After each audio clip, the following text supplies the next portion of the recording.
This week is Mental Health Awareness Week, so I thought I'd tell you about something that only a handful of people know. I sat on a windowsill in my mum's bedroom. It was dusk outside and I could just about see over some empty playing fields.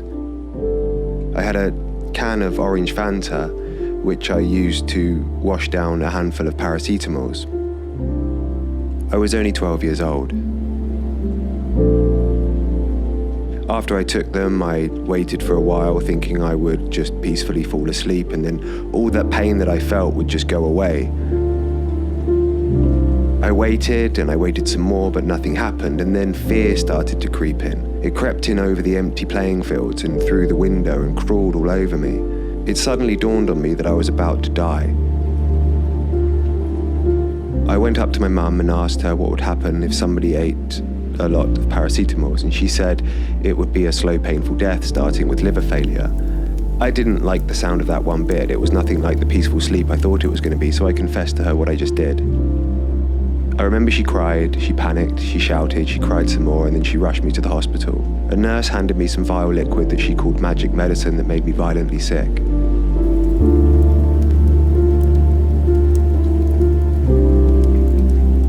I did it for a number of reasons. I hated my life. I hated feeling like I was being institutionalized by school. I hated people telling me that these were the best years of my life. I hated being the poor kid who got teased about living in a corridor of a mobile home. I hated the fact my school had to give my mum vouchers to buy my school shoes that were held together by tape. But mostly I hated myself for being so stupid. I could never understand why I kept failing tests. Even when I tried, I failed, and it all got too much.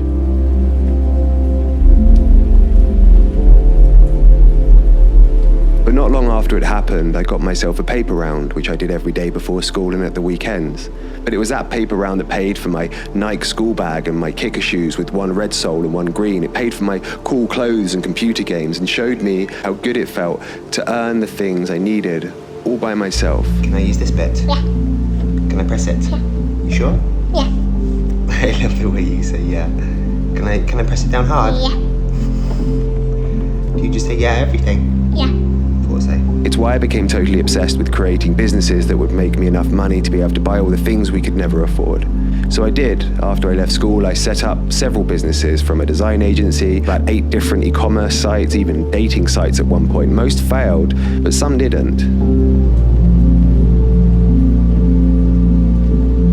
Money may offer freedom and opportunities, but it doesn't make you any happier. Making money simply wasn't enough. I kept struggling with my mental health right up until one day when I was in my mid-20s, and I found a way I could fix it for good. I found that the endorphins released by physical exertion elevated my emotional baseline.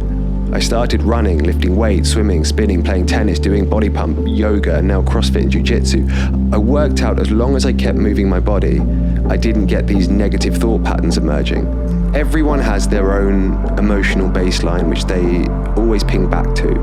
The trick I found was exercise elevated my emotional baseline. So if or when I did crash below mine, it wasn't nearly as bad. I'm incredibly grateful I was that kid. Because of him, everything in life feels so much more vivid now. And everything I create and everything I love dearly was all made by him. If there is any of you watching that are struggling with your mental health, please know you're not alone, and things will get better and you will find a way out eventually. There was one other positive outcome I forgot to mention. I haven't had a headache since that day. Sorry, I had to make that joke. I'm going to put some links down in the description of some mental health charities if anyone needs some support.